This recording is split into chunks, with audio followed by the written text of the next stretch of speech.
acuerdo a lo solicitado, referenciando muy bien de dónde tomaban cada dato, ¿no? Definitivamente y en aquellos proyectos en los que a lo mejor hay que profundizar en algún tema o algo, pues les he dejado el mensaje, ¿no? Con respecto al proyecto, indicarles que falta el tercer entregable, que sería ya el documento final, que es para el 20 de enero, o sea, para dentro de 16 días más o menos. Entonces quería recordarles eso, que eso ustedes lo pueden observar en el aula virtual. Entonces ahí está para cuándo debe ser entregado. También obviamente les voy a compartir el PDF de lo que solicita en esa última parte, ¿no? Ya hemos ido desarrollando cada una de estas etapas, el planteamiento que fue el entregable 1, acaban ustedes de realizar este tema que también era importante. Aquí, por ejemplo, esta parte de aquí es fundamental, ¿no? El tema de los rendimientos teóricos, utilizar artículos de diferentes fuentes bibliográficas. Muchos lo han citado, otros en cambio no. Entonces eso es importante tenerlo en cuenta, ¿verdad? Bueno, esto lo entregamos el 15 de diciembre. Yo les mencionaba que no había un formato estructurado como tal, ¿no? Sin embargo, sí era recomendable o les comentaba a los diferentes grupos de que siempre que ustedes entreguen un informe, ¿no? El informe debe contener algunos aspectos ya de base, como por ejemplo el tema de los antecedentes, la metodología, los resultados, alguna discusión para situar su información con respecto a lo que hace otros estudiantes u otros investigadores, en el caso de que así sea, así corresponda, ¿verdad? Y finalmente las conclusiones, ¿no? Eso es como 4 puntos que siempre deben ser parte de un informe. Entonces, si bien es cierto, era un formato libre, por eso no me he enfrascado mucho en eso, pero a recomendación general, pues tengan en cuenta eso, ¿no? Entonces, la parte final de la propuesta, que es la que deben entregar para el 20 de enero, eh, está formada por un video, ¿no? Donde ustedes básicamente van a utilizar el simulador, similar a los videos que yo les compartí por YouTube. Entonces deben revisarlos, deben plantear, muchos de ustedes han hecho ya la experimentación, así se evidencia en el documento. Entonces lo pueden igual, lo que tienen que hacer ahora es grabarlo y explicar, ¿no? Qué hicieron en cada uno o qué fue lo que asumieron, ¿no? Hay otros que todavía no, de acuerdo a la información proporcionada, no, parece que todavía no llegan a esa parte. Les recomiendo que lo hagan, ¿no? Es importante que en el video se pueda observar que ustedes obtienen los datos de producción. ¿Ok?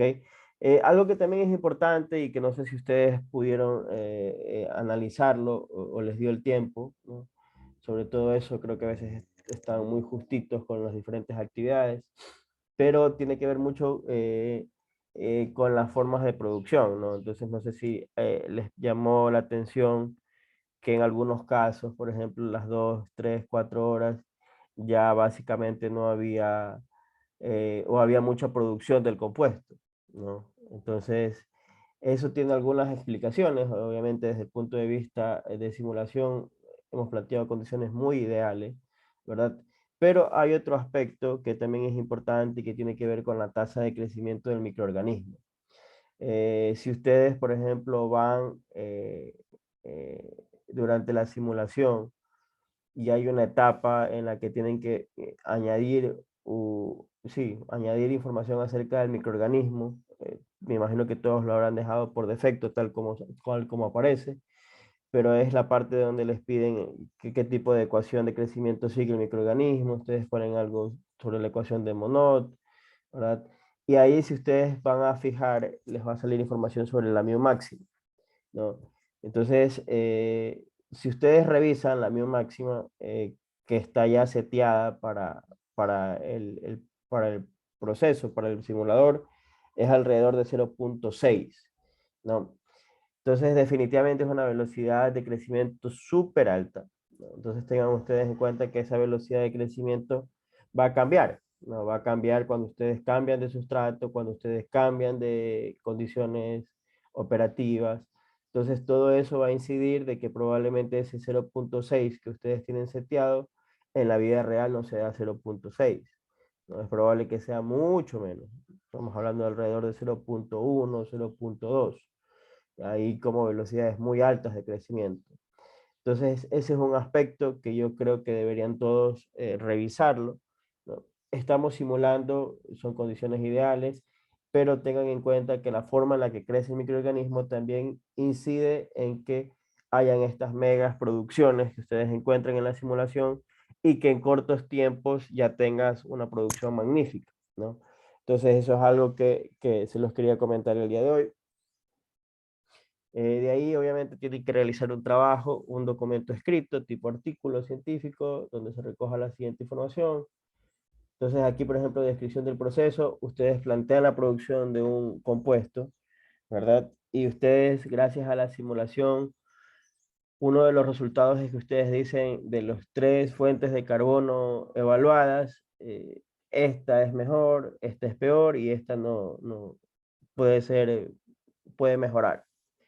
Entonces, en función de eso, ustedes pueden seleccionar una, ¿no? Y a partir de ahí establecer cómo sería el proceso ya a nivel industrial, ¿no? Tener una selección de equipos, ver qué tipo de operaciones se requieren. Muchos de ustedes trabajan con materias primas, como por ejemplo el bagazo de la caña, residuos de cáscaras de plátano, ¿verdad? Entonces, todos estos residuos definitivamente no pueden ser utilizados tal cual en un proceso fermentativo porque probablemente no se lleve a cabo nada, ¿no? Entonces, esos tipos de productos deben ser procesados, ¿verdad? A través de una operaciones preliminares, ¿no? Que básicamente están conformadas muchas veces por eh, troceados, secados, moliendas, ¿no? Para poder luego aprovechar los compuestos que estén un poco más disponibles. Bien, entonces, este último entregable, de acuerdo a lo que tenemos planteado aquí, tiene alrededor de un valor de 30 puntos, ¿no? Entonces, calculen ustedes que nosotros tenemos básicamente el examen siempre es el 50% de la calificación. Entonces, si el examen es sobre 70, 35 son, perdón, si el parcial es sobre 70, 35 puntos corresponden al examen, 30 al proyecto y 5 a los, bueno, a la participación en clases o algunas actividades que hagamos, ¿no? Entonces ahí están los 70 puntos del segundo parcial. ¿Ok? Entonces, dentro de eso también es importante que las prácticas, con el tema del COVID, bueno, se volvió a complicar toda la situación. Entonces, por el momento están prohibidas las prácticas en la universidad hasta el 14 de enero. Entonces vamos a ver cómo avanzamos con este tema. Nosotros en teoría habíamos planificado una práctica presencial, pero no sabemos cómo vaya a avanzar el tema de la pandemia, ¿no? Entonces eso también nos tiene un poco parados a todos, ¿no? Entonces eso es lo que les puedo decir ahora sobre el tema de las prácticas. ¿Ok? No obstante, Cristian hará algo durante los horarios que correspondan. Entonces, si es que lastimosamente no podemos hacer la práctica presencial, pues buscaremos la forma de que el próximo término se pueda hacer alguna cosa. Lamentablemente es la situación en la que estamos y no podemos hacer mucho, chicos, sobre ese tema, al menos. Bien, entonces, con respecto al proyecto, dígame, Marianela.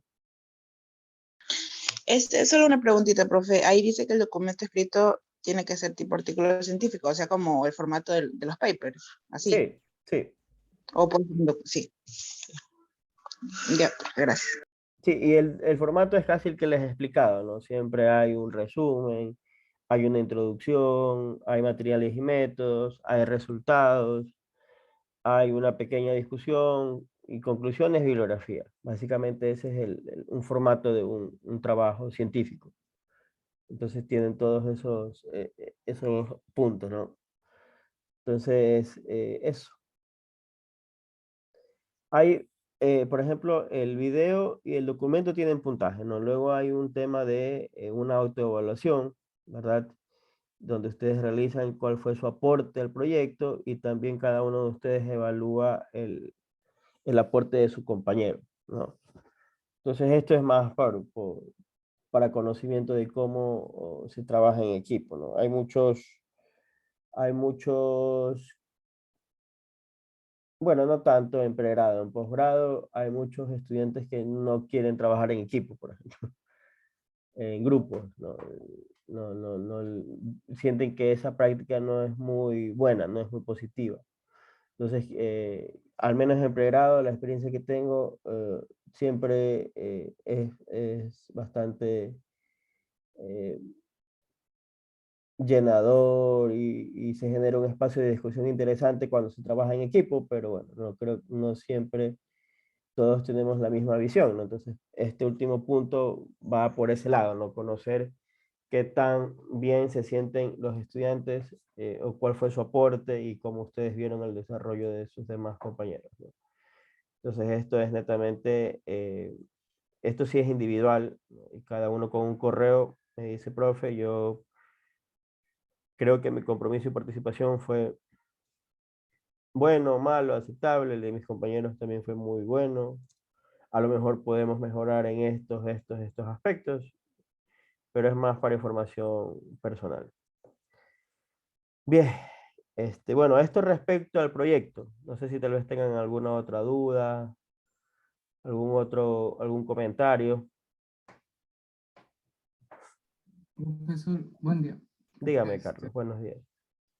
yo quiero saber algo. ¿Qué pasaría si en la parte del simulador usted tiene que ingresar los coeficientes estequiométricos que lograste equilibrar cuando encontraste teóricamente los rendimientos? Entonces, ¿qué pasaría si al momento en el que tú ingresas esos coeficientes, no se equilibra la ecuación en el simulador, pero estás seguro de que realizaste los cálculos bien? Ya, mira, eso es muy habitual que ocurra, ¿no? Porque nosotros debemos entender que y eso de que que no hay un equilibrio son por valores muy pequeñitos, ¿verdad? Ujú. Recuerdo que con el primer grupo que trabajamos, lo que hicimos fue, profe, vamos a ajustar. O sea, tienes que tratar de ajustar los valores para que haya o sea, cuando los ingresas al simulador, los ajustas para que te pueda quedar igual de ambos lados de la ecuación. Pero Ya. es como un aspecto a mejorar. O sea, hay que ver allí, tiene que ver con, porque no estamos asumiendo, no estamos considerando otros productos que pueden ser resultantes de este proceso fermentativo, ¿no? Entonces eso puede incidir de que hayan ciertos faltantes en algunos elementos. Ah, Entonces, pero tú lo puedes manipular y ajustar. manualmente. Sí, sí, sí, Ok. sí. De hecho, eso lo Ah, han ya. hecho históricamente todos los grupos porque, ya les digo, o sea, nosotros estamos trabajando con ciertos elementos. No sé si ustedes han tenido la posibilidad de cuando han revisado la informaciones, artículos. Hay muchos trabajos de investigación utilizando el simulador. Y en muchos de estos trabajos, el establecimiento de las ecuaciones estequiométricas son bastante complejas. O sea, consideran todos los posibles aspectos o transformaciones que pueden haber con las materias primas, ¿no? Entonces, eso hace que sea más robusto la simulación al final, ¿no? Entonces, por ejemplo, eso en términos de investigación científica está muy bien. Nosotros estamos haciendo una primera aproximación al uso de simuladores. Realmente nuestra formación o carrera no está enfocada en desarrollar simulaciones, ¿no? Sin embargo, es una estrategia que cada vez es más habitual para los profesionales, ¿no? Sobre todo para los ingenieros. Entonces nosotros aquí en este curso estamos haciendo una aproximación al uso de esos simuladores, ¿no? Contemplando algunos criterios, estableciendo algunas posibilidades, ¿verdad? Pero obviamente ese conocimiento debe ser profundizado, ¿no? De hecho, ustedes en la malla tienen una materia que se llama optimización y simulación de procesos. Entonces allí, por ejemplo, van a utilizar muchas ecuaciones matemáticas para poder desarrollar simulaciones, sobre todo lo que tiene que ver con vida útil, que es otro de los aspectos importantes que tiene el tema de el procesamiento de alimentos, ¿no? Entonces, tienen que verlo desde ese punto de vista, ¿no? Nosotros estamos utilizando un simulador, es nuestra primera experiencia, bueno, es lo que creo, a lo mejor ustedes me dicen, no, profe, nosotros ya en otros cursos también utilizamos simuladores o lo que sea, y estará súper bien, ¿no? Pero en este curso, en la mayoría de estudiantes considero que es la primera vez que estamos ante el uso de este tipo de herramientas, ¿no? Que definitivamente se deben profundizar y probablemente nos faltaría el tiempo para poder utilizar todas las bondades que tiene este simulador y también nos faltaría el simulador en versión completa, que no tenemos. Entonces, eh, al menos yo creo que ustedes ya se van con la curiosidad de ver que hay una gran cantidad de herramientas que les pueden servir para hacer estimaciones de algunos procesos, ¿no? En este caso, fermentación, pero yo les mencionaba que allí hay otras herramientas que ustedes pueden utilizar y pueden ir evaluando, monitoreando, ¿no? Eso. Entonces, no sé si tengan tal vez alguna otra pregunta, alguna otra inquietud con respecto al proyecto. ¿No? Bien. Entonces, bueno, nosotros con respecto a donde nos quedamos la última clase, estuvimos revisando el tema ya empezamos con el tema de cinética enzimática, ¿verdad? Revisamos todos estos aspectos, bueno, vimos los conceptos claves, el tema del uso de la energía libre, la energía de activación, el uso de catalizadores. Entonces, nos quedamos en esta última parte que íbamos a empezar a analizar el día de hoy, que básicamente es cómo determinar o qué parámetros debemos nosotros poder determinar para conocer si una enzima está haciendo su trabajo de forma correcta, ¿no? Les mencionaba el uso de enzimas en diferentes campos, ya ustedes históricamente desde bioquímica, biología, probablemente también con la nueva biología hay algo también de enzimas. Entonces ya todo esto hace que definitivamente tengamos la posibilidad de ya tener idea de cuál es la importancia del uso de las enzimas, ¿no? Entonces nosotros lo que vamos a hacer es, bueno, si una enzima es importante, pero bajo qué criterios o qué parámetros nosotros debemos decir si esa enzima es mejor o peor que otra, ¿no? Si esa enzima, cuánto tiempo me dura, ¿verdad? Qué tipo de afinidad tiene esa enzima por un determinado sustrato, ¿no? ¿Cómo lo identifico, cómo lo interpreto esto? Obviamente a través de la determinación de estos parámetros cinéticos, que recuerdo haberles mencionado la última vez. Los parámetros cinéticos más importantes son, por un lado, la velocidad máxima de la enzima y el Km.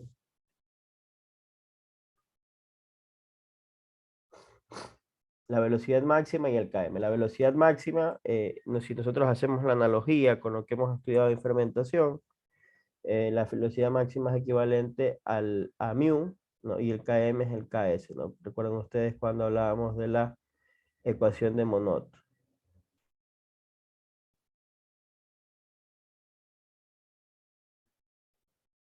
Bien, entonces esto es lo que nosotros vamos el día de hoy a analizar. Bueno, cómo encontrar estos parámetros, cuál es la forma de encontrarlos, ¿verdad? Dentro de eso, dentro de ese estudio, nos vamos hoy día a referirnos a la cinética y vamos a trabajar en el tema del efecto de la temperatura, ¿no? Recuerden ustedes que las enzimas pueden verse afectadas por diferentes condiciones y la temperatura es una de las más importantes. Recuerden que les mencionaba o hablábamos en la clase pasada de que cuando la temperatura aumenta, ¿no? Hay hay ciertos rangos o límites en los cuales las proteínas son estables, ¿no? Si nosotros aumentamos la temperatura por encima de 60, 70 grados centígrados, es probable que la enzima que estemos utilizando se pueda desnaturalizar. Y de esa forma, pues básicamente no va a cumplir con su proceso. ¿Ok? Entonces, también es importante mencionar que las enzimas dentro de ese rango, pues obviamente hay algunas condiciones óptimas donde hay un mejor trabajo de estas enzimas, ¿no? La temperatura tiene un efecto muy, muy importante. Algo que también es importante que ustedes tienen que tratar de relacionarlo con las operaciones de conservación de alimentos es el hecho de que la temperatura también incide claramente en aspectos de conservación, ¿no? Cuando nosotros hablamos de conservación, por ejemplo, ustedes que están viendo vegetales, frutas y vegetales, tenemos claro que cuando las frutas son cosechadas, ¿verdad? No paran su metabolismo no para, ¿verdad? Y ese metabolismo se lleva a cabo o está mediado por enzimas, por la presencia de enzimas, ¿ok? Y esa presencia de enzimas va a acelerar esos procesos metabólicos si la temperatura es más alta, ¿no?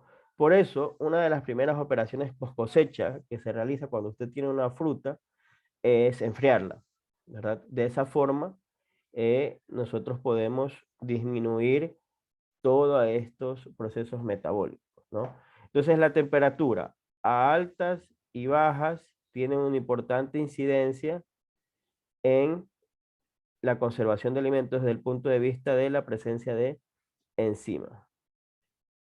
¿Ok? De igual forma, por ejemplo, nosotros vamos a analizar, no sé si hoy o la próxima clase, el tema de la ecuación de Arrhenius.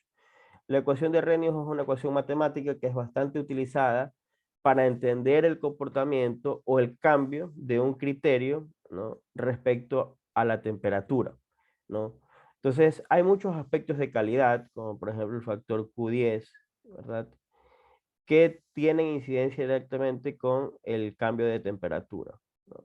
En todos estos aspectos, las enzimas juegan un rol fundamental.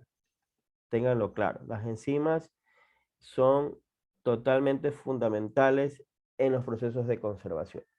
Bien, entonces, bueno, esto lo vamos a ir viendo más adelante, pero tengan claro que depende mucho de la presencia de la temperatura y el efecto de la temperatura. Ojo, no es el único parámetro que incide en la actividad enzimática, ¿verdad? La temperatura es importante, pero durante la actividad enzimática, durante la transformación de este sustrato en producto, hay otros aspectos que también juegan roles fundamentales en la eficiencia de la enzima.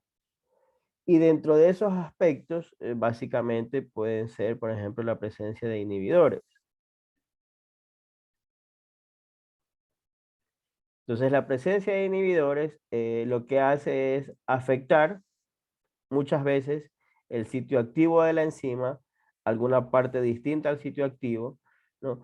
Y lo que hace, o muchas veces desnaturaliza la enzima. Bien, entonces estos inhibidores definitivamente lo que hacen es eso, evitar la eficacia o la acción de la enzima, ¿no? Entonces es otra forma que también se puede afectar la actividad enzimática, la temperatura, la presencia de inhibidores, el cambio de pH, ¿verdad? Recuerden ustedes que las enzimas son proteínas y las proteínas tienen cargas. Perdón, los aminoácidos tienen cargas, ¿no? Entonces, bueno, todavía no están en procesamiento de lácteos, pero cuando ustedes vayan al procesamiento de lácteos y hagan el queso, por ejemplo, ¿no? ¿Qué ocurre con el queso? Que básicamente lo que hay es una pérdida de la carga de las proteínas que hace que precipite, ¿no? Y cuando hay esta precipitación, ¿verdad? Es donde se forma el queso, ¿no? Entonces, esta precipitación tiene que ver mucho con los puntos isoeléctricos de las enzimas, de las proteínas, ¿ok? Entonces, por eso el pH es fundamental. ¿Por qué? Porque el punto isoeléctrico es clave para determinar hasta qué valores de pH las proteínas están disponibles en un sistema y desde qué momento las proteínas ya no están disponibles, es decir, que ha precipitado. Por ejemplo, en algunos campos, el hecho de disminuir el pH para recuperar proteínas es bastante habitual, por ejemplo, en el campo farmacéutico, donde muchos productos biotecnológicos se recuperan a partir del descenso de pH. Entonces, es otro condicionante que puede afectar la acción enzimática. ¿Ok? Entonces, bien. Entonces, bueno, esto lo vamos a ir analizando poco a poco. El día de hoy lo que nosotros tenemos que ver es la cinética enzimática, ¿verdad? Cuando ustedes hablan de cinética, ¿qué concepto se les viene a la mente? ¿Qué idea tienen cuando hablamos de cinética?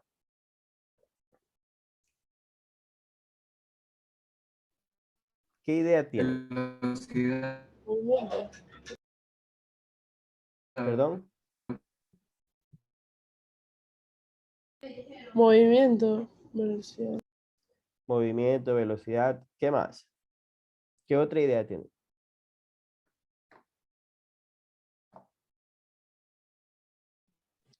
La Energía.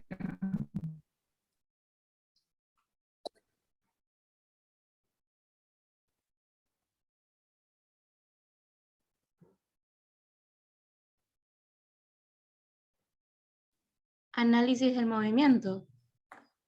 Análisis del movimiento, ¿ok? Bien. Bueno, sí, nosotros lo primero que se nos viene a la mente es la energía cinética, ¿no? ¿Se acuerdan cuánto era la energía cinética? 1/2 de la masa por la velocidad al cuadrado, me parece, ¿verdad? Las clases de física, la energía cinética. Sí, definitivamente, ¿no? Nosotros, bueno, si hablamos desde el punto conceptual, la cinética tiene que ver, claro, con el movimiento, ¿no? Pero en este caso, cuando nosotros estamos hablando de cinética enzimática, cinética microbiana, lo que nosotros estamos analizando o estudiamos es el comportamiento, en este caso particular, de una enzima, ¿verdad? Cómo se comporta la enzima respecto al tiempo, ¿ok? Entonces lo que vamos a ver es cómo esta enzima va a cambiar respecto al tiempo. Va a cambiar, esta enzima va a cambiar respecto al tiempo. Bueno, las enzimas no se consumen, eso es algo importante que nosotros debemos tener en cuenta. Entonces, lo que nosotros vamos a analizar no es, por ejemplo, en el caso de los microorganismos, ¿verdad? Cuando nosotros decimos cinética microbiana.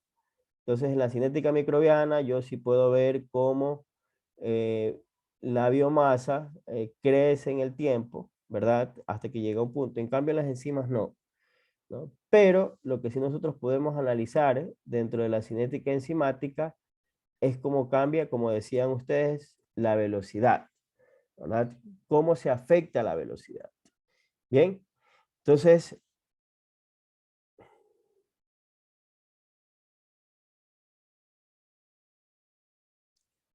¿a qué se refiere cambiar? Bien, cuando tú tienes un proceso de transformación de un sustrato en un producto, y hablamos de cinética enzimática, lo que tratamos de validar o evaluar es cómo ese sustrato se va a ir cambiando en producto en función del tiempo. Esa conversión no es inmediata, ¿no? De hecho, como ustedes lo pueden ver aquí en esta imagen, hay un proceso para que ese sustrato se convierta en un producto. Y a eso me refiero con cambio, ¿verdad? Entonces, en cada una de estas etapas se lleva a cabo a través de la presencia o a través de una velocidad específica, ¿verdad? Por ejemplo, inicialmente, cuando nosotros tenemos un sistema, imagínense esto, un vaso de precipitación, tenemos una enzima y un sustrato, tenemos almidón y una amilasa, las mezclamos, ¿verdad? Esto, obviamente, bajo las condiciones ideales de temperatura, en función del tiempo, ese sustrato, ¿verdad? Que es el almidón, se va a ir transformando. ¿Bien? ¿Por qué? Porque la amilasa lo que va a hacer que es hidrolizarlo, romperlo, ¿verdad? Entonces a eso me refiero con cambio, ¿no? Entonces ese cambio se va a mediar a través de una velocidad, ¿no? Que puede ser, déjeme cambiar el color del marcador.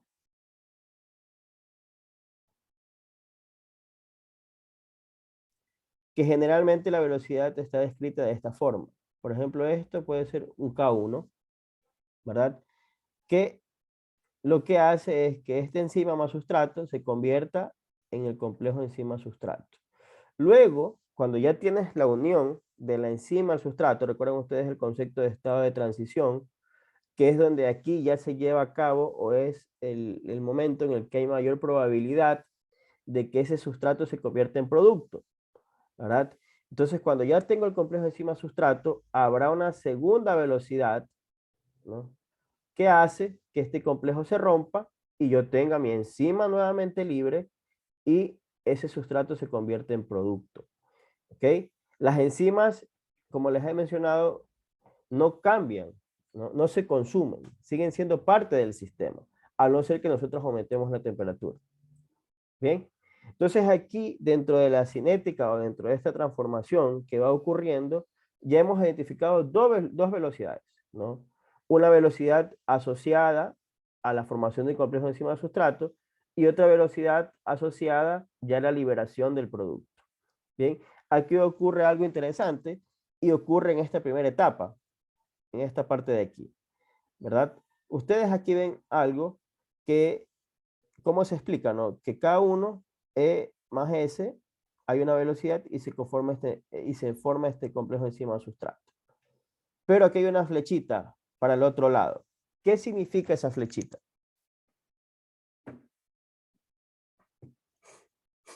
Es un proceso reversible. Correcto, Franklin. Muy bien. Que es un proceso reversible, ¿no? Que en esta parte de aquí, este complejo enzima sustrato,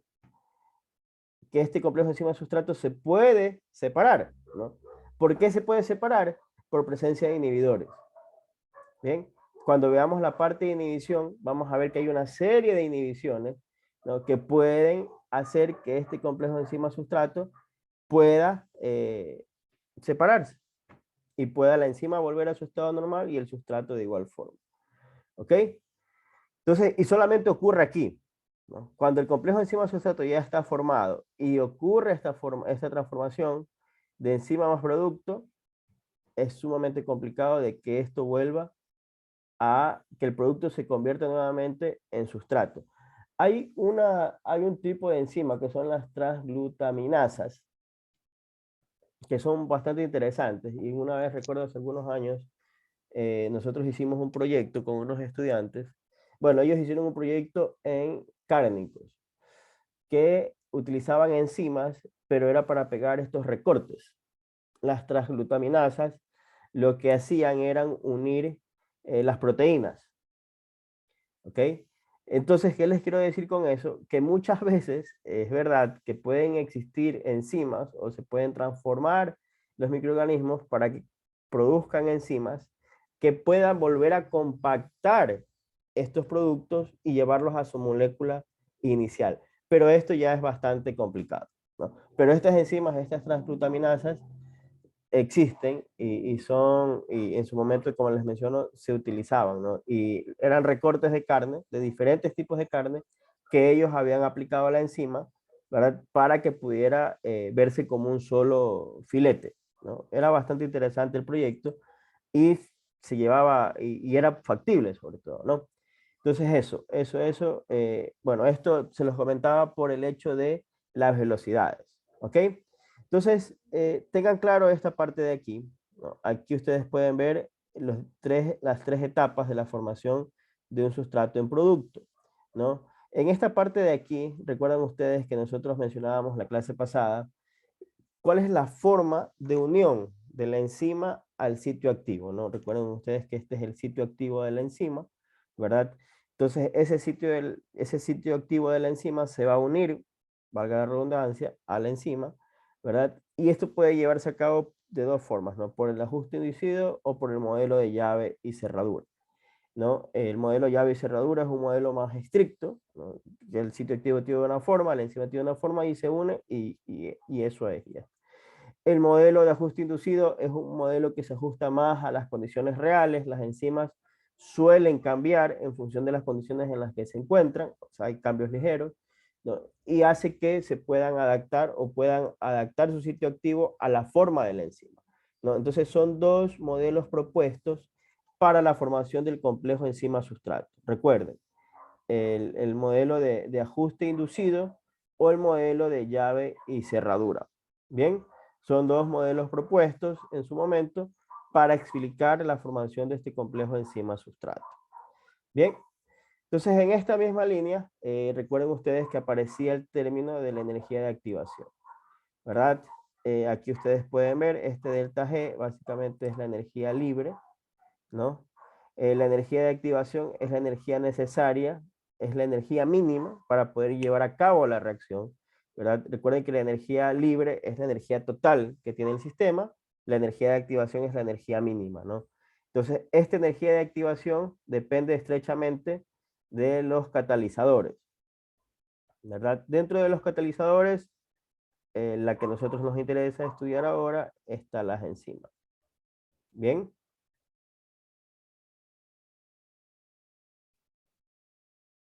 Entonces, obviamente, esto nos ayuda a formular o aceptar o realizar mejores, o sea, aprovechar mejor la energía disponible de un sistema. Entonces, aquí hay algunos temas, ¿no? Por ejemplo, dice, la energía de activación es la que determina la velocidad con la que se da la reacción. Definitivamente, enzimas reducen el camino de la reacción, activando el sustrato más rápido, ¿verdad? Era lo que les comentábamos en la clase pasada, ¿no? La energía de activación es esa cantidad mínima para llevar a cabo esa conversión de sustrato a producto, ¿no? Entonces, dentro de esta misma línea, obviamente, nosotros podemos interpretar, bueno, ahora lo vamos a hacer.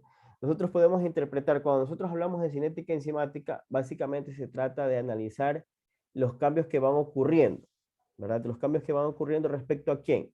Entonces, aquí hay dos temas interesantes y nos dicen que en cinética enzimática nosotros vamos a ir variando la concentración por unidad de tiempo. ¿La concentración de qué?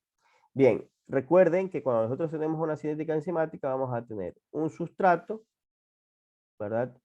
Y tenemos una enzima, ¿bien? Y luego en el tiempo aparecerá un producto, ¿ok? Entonces, si nosotros queremos controlar o queremos monitorear cómo se está llevando a cabo este proceso, es necesario calcular la velocidad, ¿verdad? Entonces, esta velocidad es lo que aquí dice la variación de la concentración. Entonces, cuando nosotros tenemos un proceso enzimático, nosotros podemos ir monitoreando el cambio del sustrato, que en este caso, por ejemplo, velocidad de desaparición del reactivo A, que sería el sustrato, ¿verdad? Ese cambio de sustrato respecto a quién? Respecto al tiempo, ¿verdad? Y por el otro lado, nosotros podemos ir monitoreando la aparición del, perdón, chicos, ya estoy.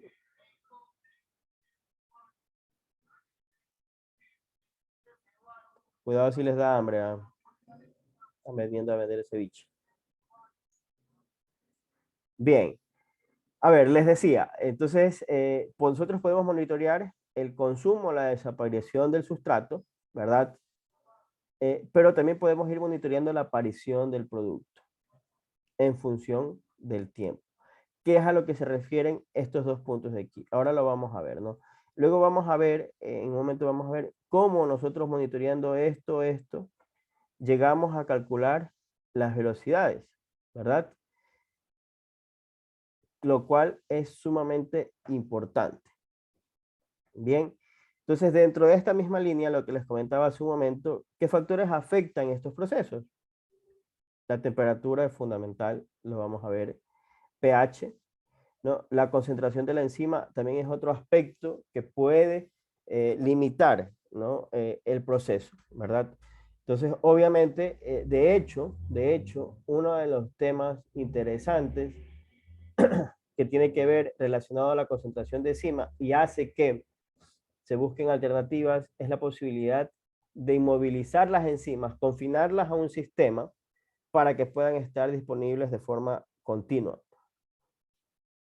para no tener problemas con la concentración de enzima, ¿verdad? Luego está la concentración del sustrato, que también influye, ¿verdad? Y la presencia de inhibidores, ¿ok? Entonces, recuerden que las enzimas no se consumen, ¿no? Eso es algo muy importante que debemos tenerlo claro siempre, ¿ok?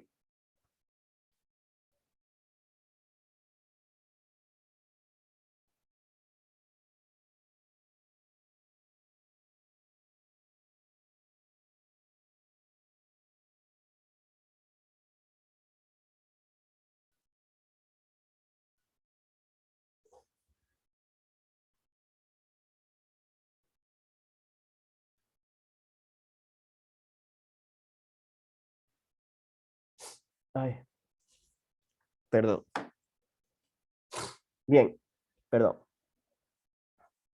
A ver, entonces, esto, hasta aquí alguna duda, chicos, alguna pregunta, ustedes han visto encima con seguridad más de lo que yo haya visto en los últimos 2 años, ¿no? Entonces, no sé si tengan tal vez algún dato que quieran ustedes compartir.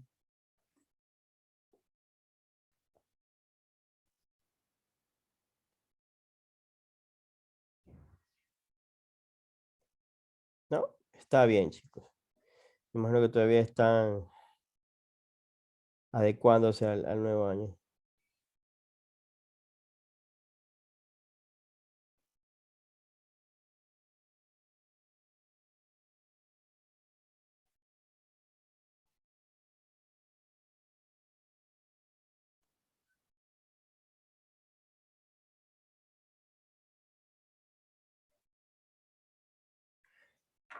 A ver, alguien tiene aquí un mensajito.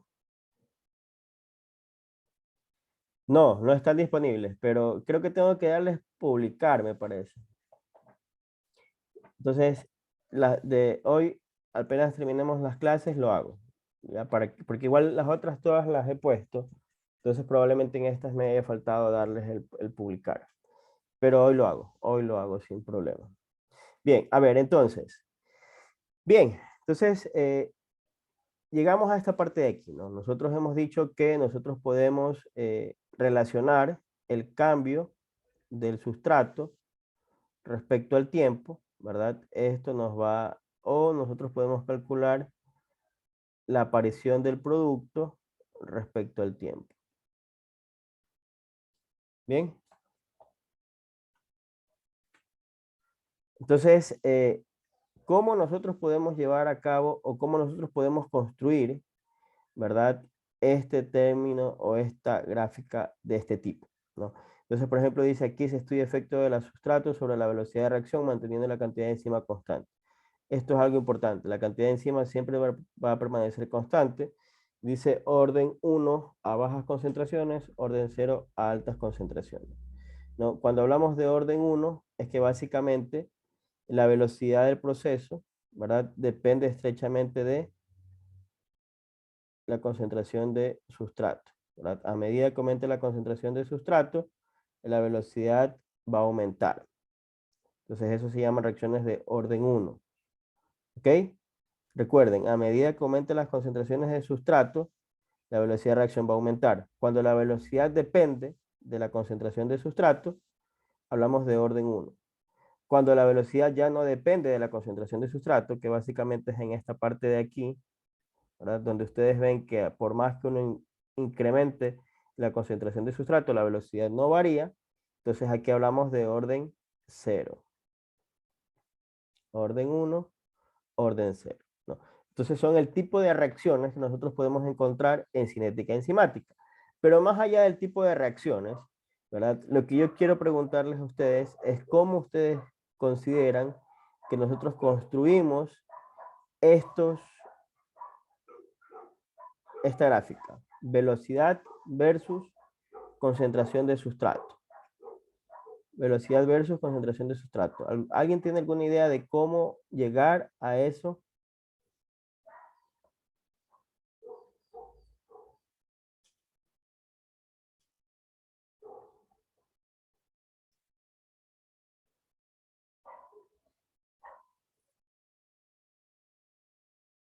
Bueno, me van a disculpar mis grafiquitos. Bien. Entonces, recuerden, aquí tenemos velocidad versus sustrato. Y esto tiene una curva. Ay, qué fea la curva.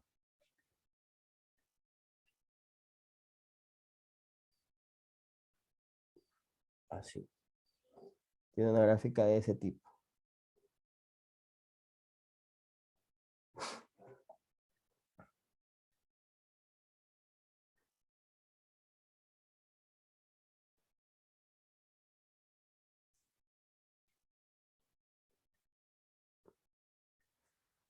Bien, ¿cómo ustedes creen que nosotros podemos llegar a esta gráfica? ¿Cómo podemos construir una gráfica velocidad de su velocidad versus sustrato.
¿Alguna idea, chicos?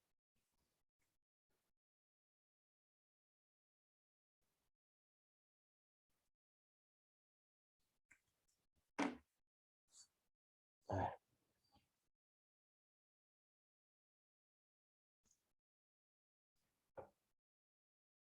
Ecuación exponencial, no, eso es más adelante. A ver, miren. A ver, algo que es importante y que les estaba mencionando es que nosotros tenemos que, ustedes, este es el sistema, ¿no? Imagínense, esto es un matraz, lo que sea, ¿no? Entonces aquí en este matraz habrá un sustrato, ¿verdad? Y ese sustrato yo le voy a agregar una enzima, ¿no? Entonces lo que yo tengo que ir monitoreando es cómo cambia ese sustrato, ¿verdad? En función del tiempo, ¿verdad? Entonces, para yo poder construir una curva que me relacione la velocidad y la concentración de sustrato, lo que primero que debo hacer es una evaluación de el cambio de sustrato respecto al tiempo en presencia de la enzima en estudio. ¿Ok? Entonces, esto desde el punto de vista gráfico se expresa de la siguiente manera, ¿verdad? Entonces aquí lo que yo voy a obtener es que, por ejemplo, inicialmente en este sistema el sustrato era 20 gramos por litro. Yo he añadido 20 gramos por litro, ¿verdad? Entonces aquí voy a poner esos 20 gramos por litro, ¿verdad? Entonces, lo que usted va a tener aquí es sustrato S, ¿verdad? Versus tiempo. Entonces, en teoría, ¿no? Usted va a ir, esto va a ir así, ¿no? ¿Verdad?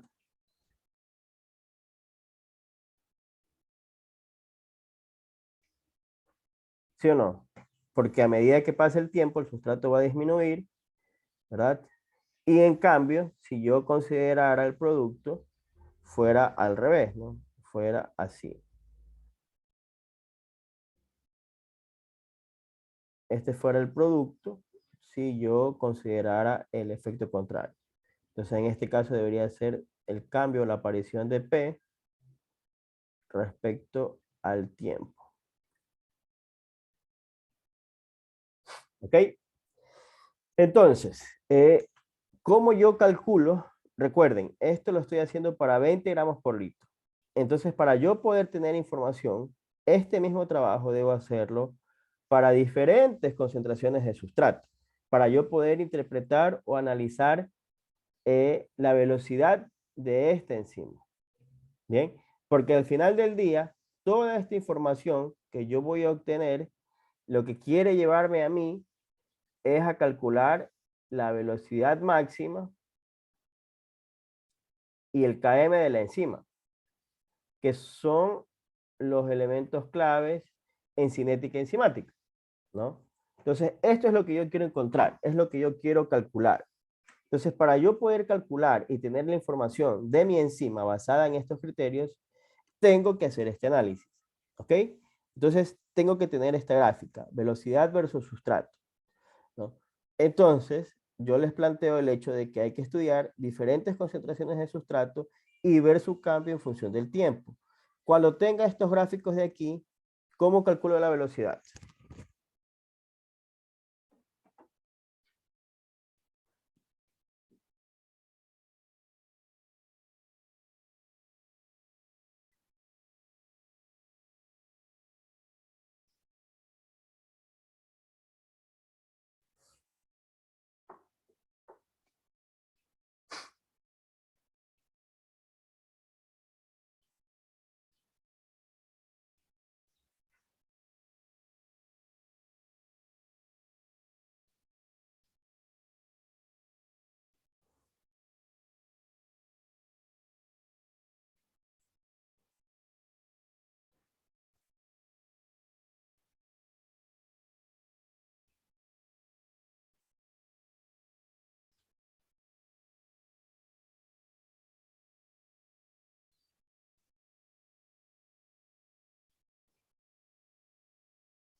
¿Cómo calculo la velocidad?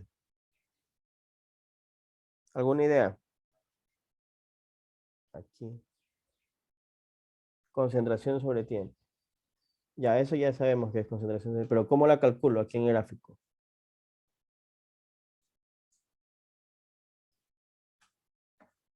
Con la pendiente. Con la pendiente. Perfecto. Con la pendiente. Perfecto. Entonces, por ejemplo, yo saco la pendiente, ¿verdad?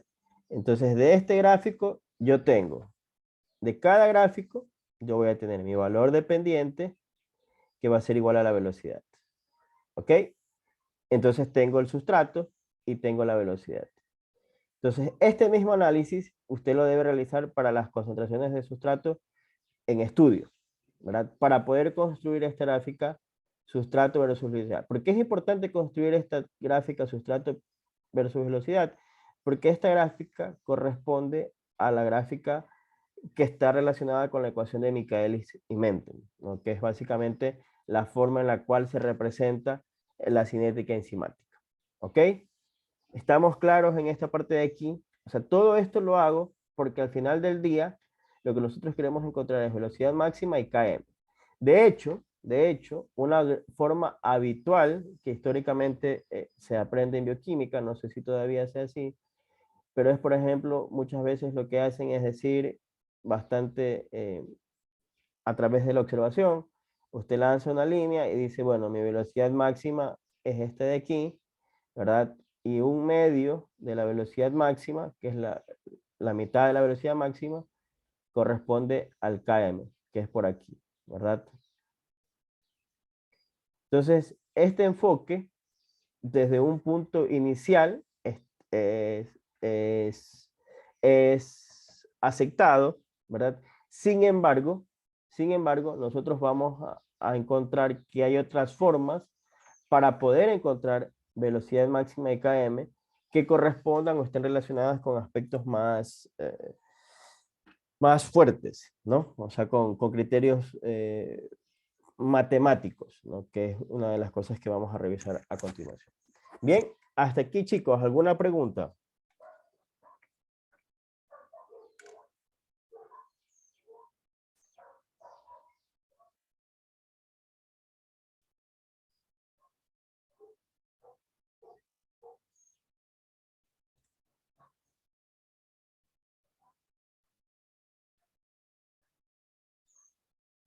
Preguntas, chicos, tal vez.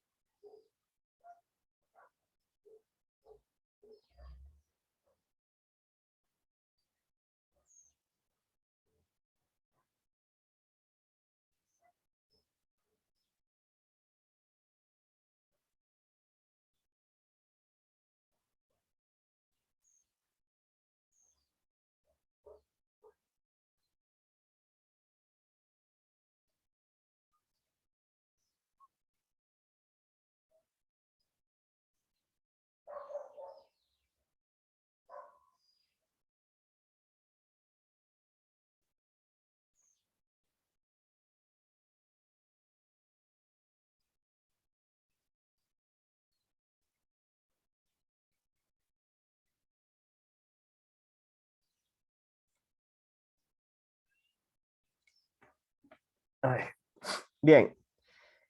Bueno, esto por este lado, espero que esté claro. Entonces, y es así como nosotros llegamos a esta imagen de aquí, ¿no? Y esto, ¿no? A partir de aquí, pues es lo que yo les explicaba hace un momento, el tema de las velocidades, ¿verdad? Y a partir de estas velocidades y utilizando, Michaelis y Menten fueron uno de los grandes científicos de aquella, bueno, de las épocas iniciales del desarrollo de la ciencia, ¿no? Entonces, al igual que en la ecuación de Monod, si ustedes recuerdan la ecuación de Monod, que es mu es igual a mu máxima por, por sustrato, KS más sustrato, ¿verdad? Acá es similar también, ¿no? Tienen un concepto similar, ¿no? Entonces, la velocidad, lo que habla es el número de moles de sustrato convertidos en producto por unidad de tiempo, ¿no? Es lo que nos dice el modelo cinético de Michaelis y Menten, ¿verdad? Entonces, con esta ecuación, nosotros podemos interpretar lo que ocurre en esta parte de aquí, ¿no? ¿Verdad? Aquí, esta ecuación, la velocidad básicamente nos dice que depende mucho de el sustrato, ¿verdad? El km también depende del sustrato, ¿no? Entonces, esta ecuación o esta transformación, lo que nos da es que nosotros podamos ir viendo lo que les decía hace un momento, ¿no? Cuando estamos en reacciones de primer orden y de orden cero, ¿verdad? Reacciones de primer orden, ¿no? Y reacciones de orden cero. Bien, entonces, por ejemplo, en esta parte de aquí, ¿cómo nosotros interpretamos? Aquí hay una concentración de sustrato versus velocidad inicial de la reacción, ¿no? Esta velocidad inicial de la reacción, recuerden ustedes que la sacamos de esta relación sustrato versus tiempo, ¿verdad? Para cada sustrato hay una velocidad inicial, ¿verdad? Esta velocidad es básicamente la pendiente, ¿no? Cuando lanzamos la línea tangencial, ¿no? Y calculamos la pendiente. Bien, entonces, obviamente, hay una concentración inicial, hay una concentración igual de enzima en todo el sistema, ¿verdad?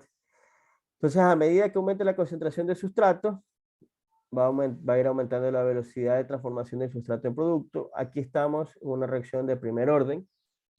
Recuerden, en esta parte de aquí, esto es una reacción de primer orden, donde la velocidad depende de la concentración de sustrato, ¿verdad?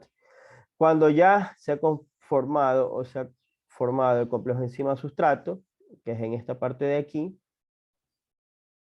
¿verdad? Ya la velocidad ya no depende de la concentración de sustrato, sino más bien el limitante viene a ser la enzima, ¿no?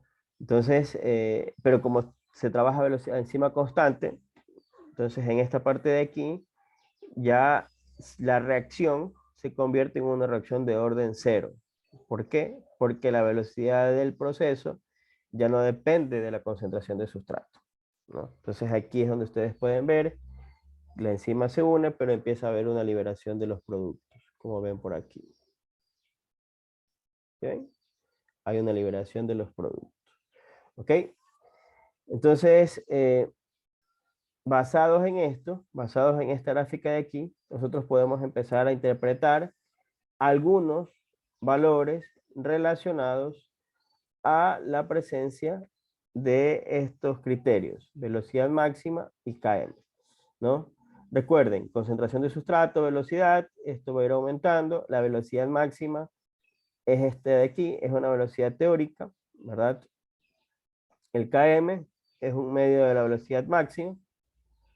Entonces, por aquí el km es la medida de la afinidad del enzima por el sustrato, que corresponde a la concentración de sustrato de velocidad a la que la velocidad máxima es la mitad, ¿no?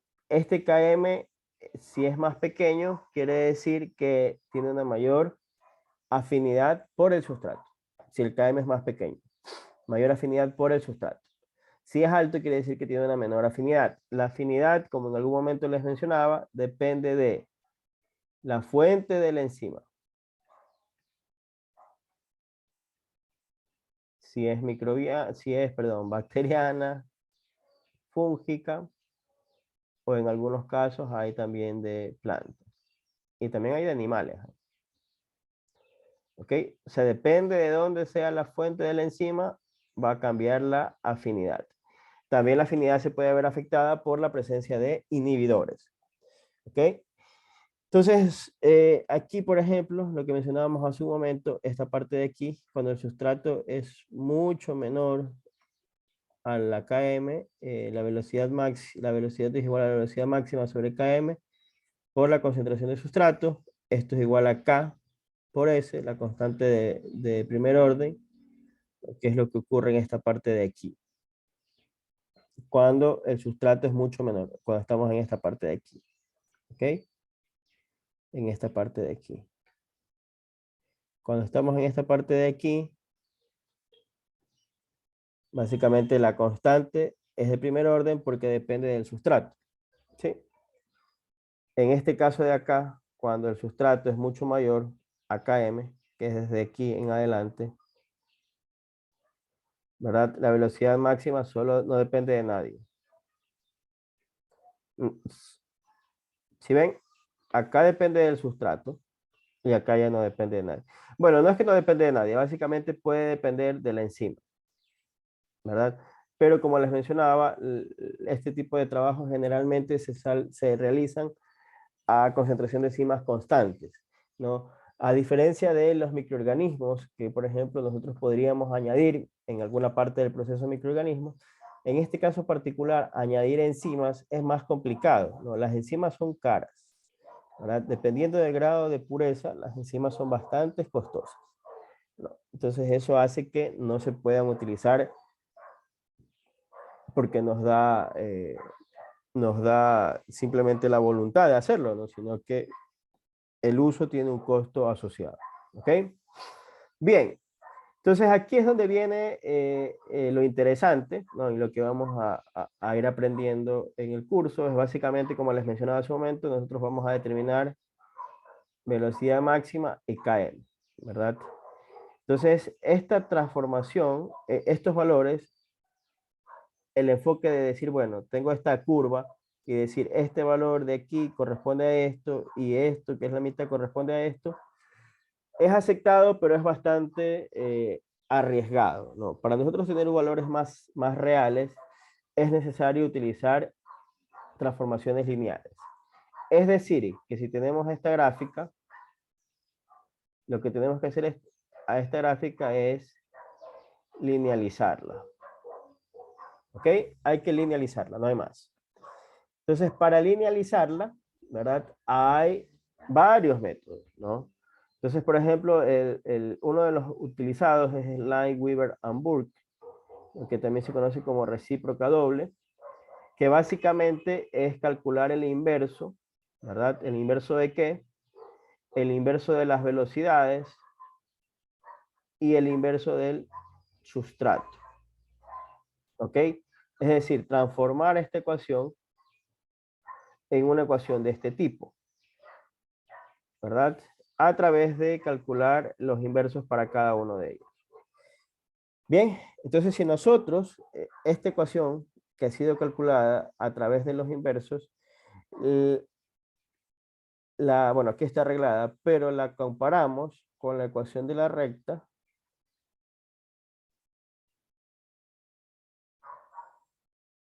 podemos encontrar que esta ecuación que nos dice que y va a ser igual a que a 1 sobre la velocidad, va a ser igual a que a mx, que es igual a x 1 sobre s, ¿verdad? Entonces, y b, que es el intersecto, ¿ok? Entonces, reordenando esta ecuación a través de los inversos, nos va a quedar que lo que nosotros tenemos que representar o realizar es calcular primero el inverso de las velocidades y del sustrato y graficar, ¿no? Y una vez que nosotros grafiquemos, obviamente vamos a tener una gráfica de este tipo, una recta, ¿no? Y con esta recta nosotros vamos a encontrar algunos parámetros. Por ejemplo, la pendiente. ¿A qué va a ser igual la pendiente de esta recta? De acuerdo a lo que nos dice el gráfico. La pendiente de esta recta va a ser igual a Km sobre velocidad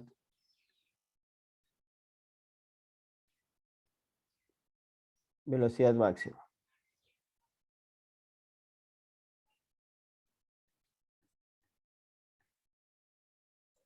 Km sobre velocidad máxima.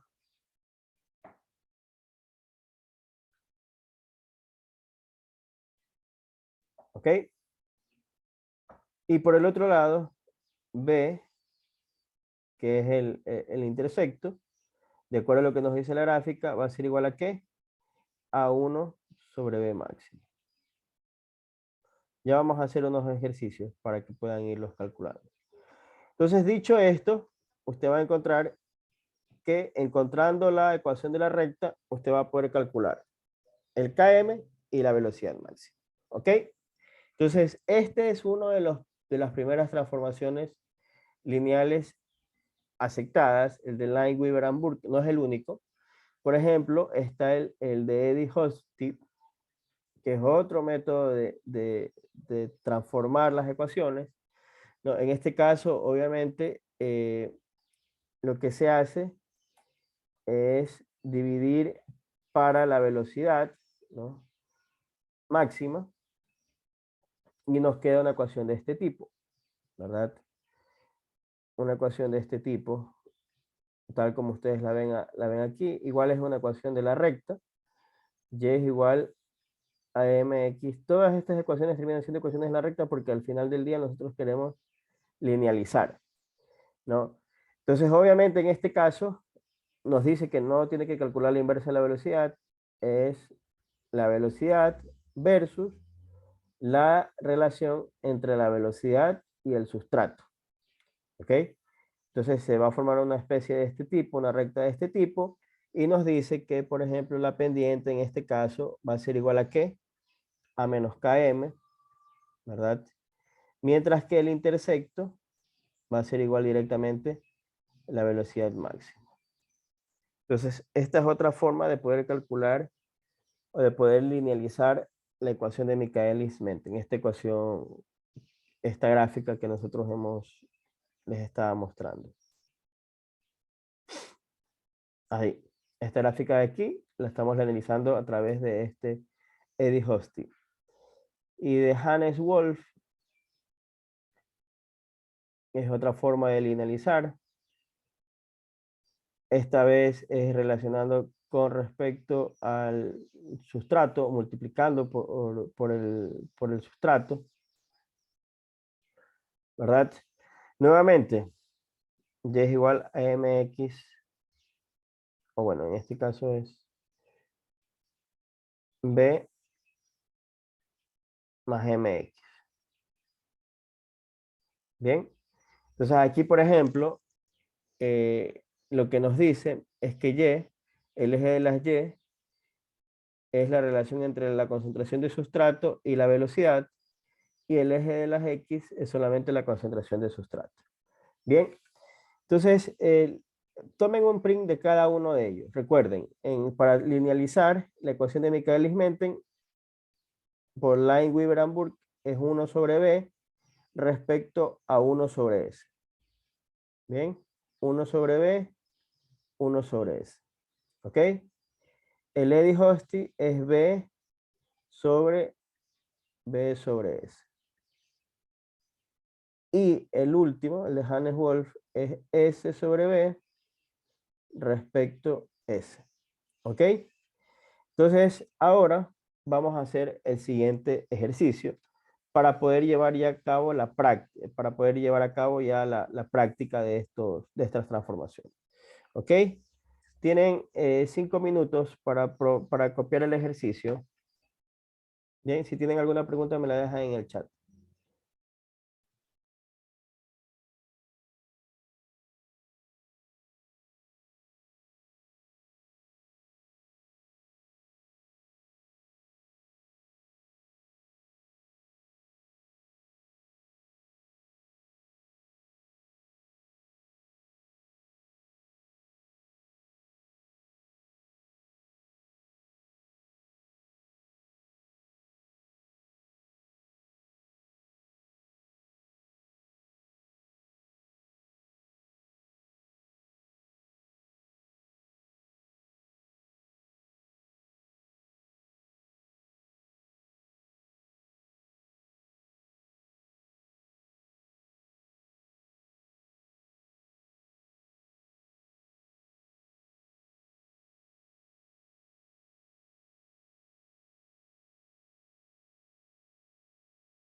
A ver, chicos, ya estoy por aquí, perdón.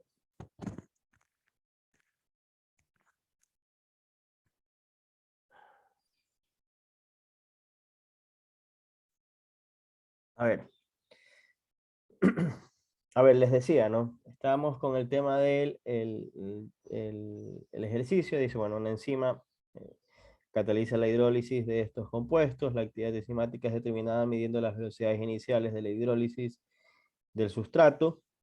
Los siguientes resultados fueron obtenidos con una preparación purificada de a pH de tanto y a temperatura de tanto, ¿no? Determinen los parámetros cinéticos de la enzima utilizando el método de linealización de Lineweaver, Burke, Eddie Hosty o Hannes. ¿Ok? Entonces, ¿qué datos nos dan? Nos dan los datos de sustrato y velocidad. Bien. Entonces, ¿les parece si tomamos 7 minutos para que ustedes puedan resolverlo y luego les presento yo la solución que tengo? ¿Ok? Y si lo pueden hacer en Excel, y quien quiera dentro de los quien quiera compartir, me manda un mensaje y lo comparte. ¿Bien? ¿Les parece? Pongan sus manos arriba, hagan aunque sea una bulla, no sé, cualquier cosa.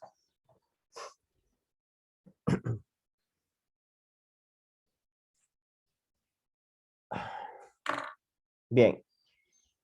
Entonces, 7 minutos. Son 10:24. 10:30. 6 minutos nos quedan.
Bien, le voy a dar paso a Tamara, que nos va a presentar el trabajo, el ejercicio. Perdón. Tamara, si puede, ya puede compartir, por eso.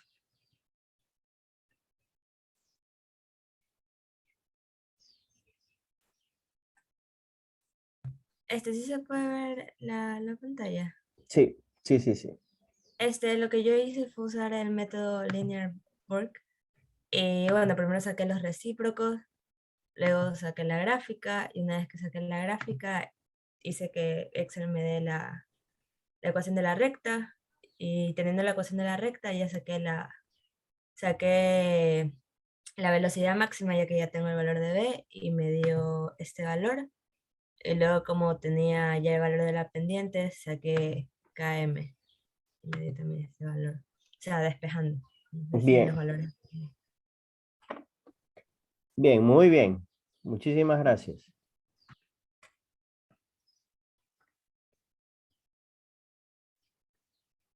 ¿Dudas? Igual ahora les presento la solución que yo tengo, que es también similar. Bien, a ver, entonces, paso a paso, ¿no? Sustrato, velocidad, ¿verdad? Si ustedes grafican esto de forma directa, van a tener una gráfica de este tipo, que es similar a la que ya hemos visto, esa gráfica de Michaelis y Menten, ¿verdad? Entonces, como les mencionaba hace un momento, hay veces que uno dice o quiere a través de la observación determinar la velocidad máxima, el km, ¿no? Entonces eso no es lo más conveniente, ¿verdad? Entonces por eso es importante poder realizar la linealización, ¿verdad? Entonces en esa linealización nosotros podemos utilizar la que utilizó la compañera Tamara, ¿verdad? Entonces aquí usted puede ver 1 versus B y 1 sobre S, ¿no? X es 1 sobre S y Y es 1 sobre B, ¿verdad? Teniendo este gráfico, estos datos de aquí. ¿Ok? Es simplemente calcular el inverso de los datos que aquí se presentan. Bien.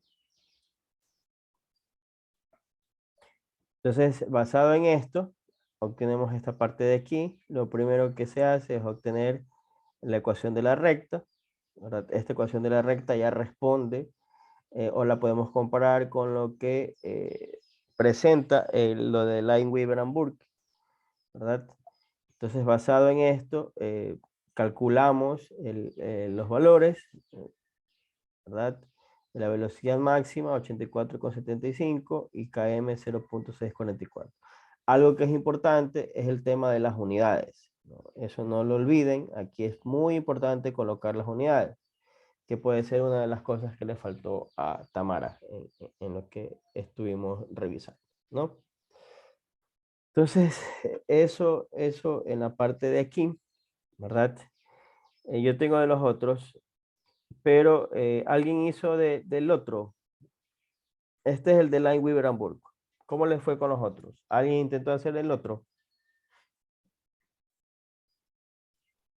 Sí, yo hice el de Hannes Wolf. Ah, ok. Entonces, a ver, ¿lo puede compartir?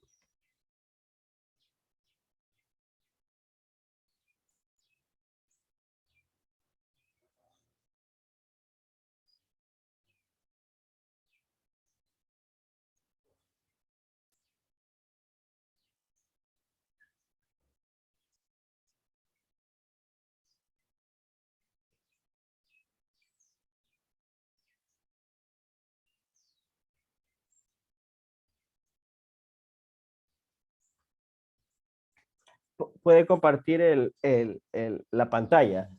Ah, ¿o está en el teléfono del Zoom? No, estoy desde otro dispositivo. Ah, ok, ok. Ok, ok, está bien. Ah, ok, entonces ahí se ven los datos. Y en resumen, si vemos los datos, vemos la recta.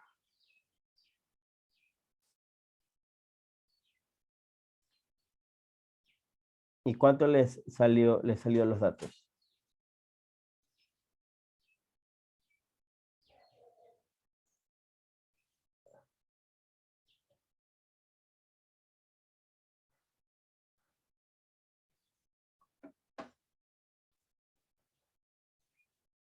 Sí se ve la ecuación.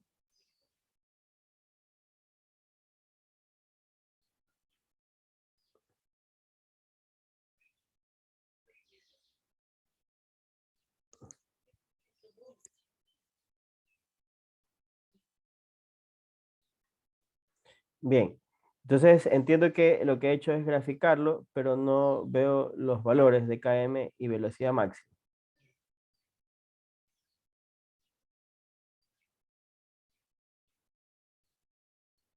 Silvia está silenciada.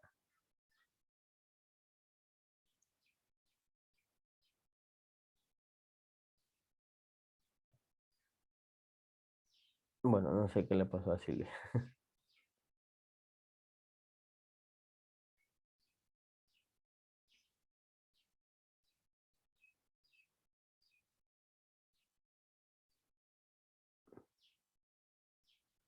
Bueno, algo le pasó a Silvia, pero básicamente Silvia nos estaba mostrando esta parte de aquí, ¿no? Obtenía estos valores de aquí, ¿verdad? Luego, despejando, encontraba los valores de velocidad máxima, perdón, aquí está mal, esto es km.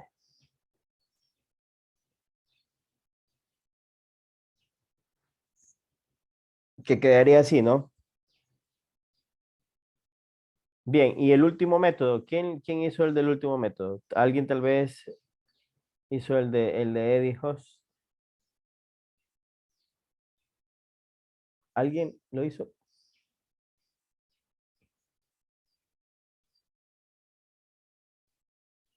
Bien. Bueno, el de Eddinghaus es básicamente y es igual a la velocidad, ¿no? Y x es igual a la velocidad sobre el sustrato. Tenemos esta relación, ¿verdad? La velocidad máxima va a ser igual a b, que aquí en este caso sale directo, que es 85. La pendiente es menos km, ¿verdad? Obviamente aquí nos quedamos con el valor positivo, ¿no? Que es 0.65. ¿Ok? Entonces, en todos estos casos, ustedes pueden ver los diferentes valores. Bueno, ven que km y velocidad máxima es el mismo, ¿no? Dependiendo del sistema de la analización que ustedes utilicen, van a encontrar los mismos valores. ¿Ok? Eso entonces es importante que lo tengan claro. Es el mismo valor, ¿no? Independientemente del sistema que utilicen, van a encontrar el mismo dato. Bien. Tal vez alguna pregunta, alguna duda, alguna inquietud. Siempre que ustedes tengan datos o problemas de cinética enzimática, lo primero que van a hacer es determinar km y velocidad máxima. Bien. Ok, entonces, bueno, avanzando, otro aspecto importante dentro de la cinética enzimática es la unidad de las enzimas, ¿no?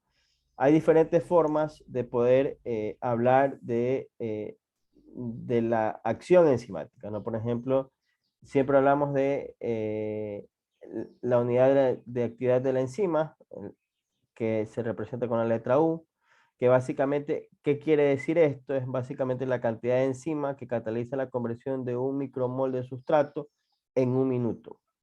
¿Ok? Cuando usted tenga 5U, usted eso lo puede interpretar, por ejemplo, un U que es 1 micromol de sustrato en 1 minuto. O sea, es la conversión de 1 micromol de sustrato en 1 minuto. Por U. 1 micromol de sustrato por minuto. Micromol por minuto. Recuerden, micromol de sustrato por minuto es la conversión, ¿verdad? El catal o el cat, un catal son 60 por 10 a la 6 U. Entonces, esta es la unidad del sistema internacional para la actividad catalítica, ¿verdad? Es μcat o nanocat, ¿verdad? Eso también es otra forma de representar la acción catalítica, es decir, bueno, cómo yo le llamo a la acción de la enzima, ¿no? Recuerden que la acción principal es convertir el sustrato en producto y eso pues obviamente se ve reflejado a través de cómo se representa, ¿no?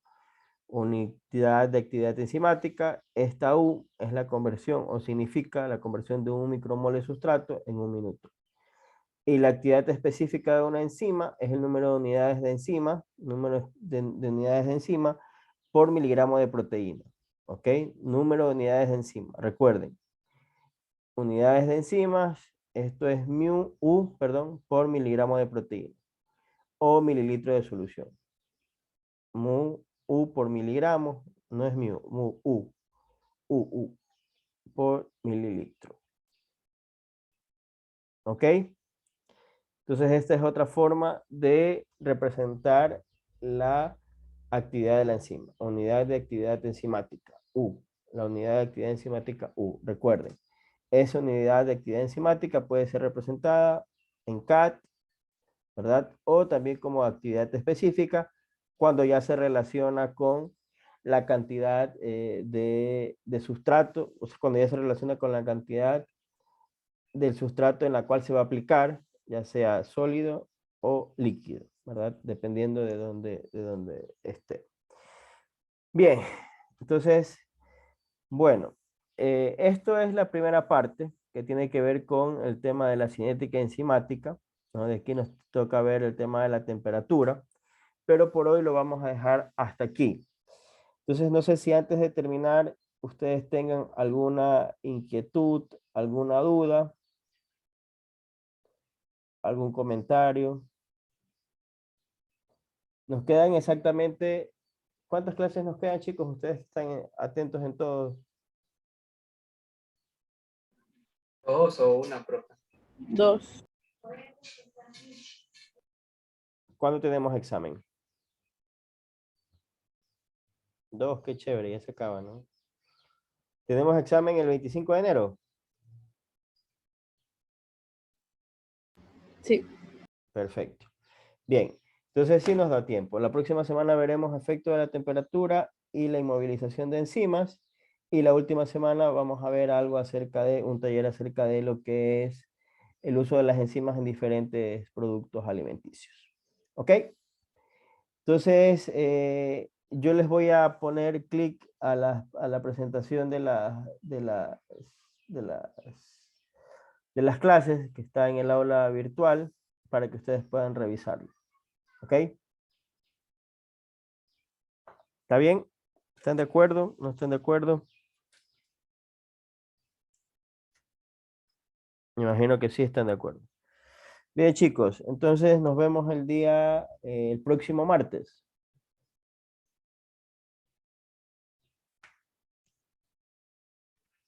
Gracias, profe. Bueno, chicos, que tengan un buen día. Chao, Gracias, chao. profesor. Gracias, profe. Gracias, mister. Chao, profe. Muchas gracias.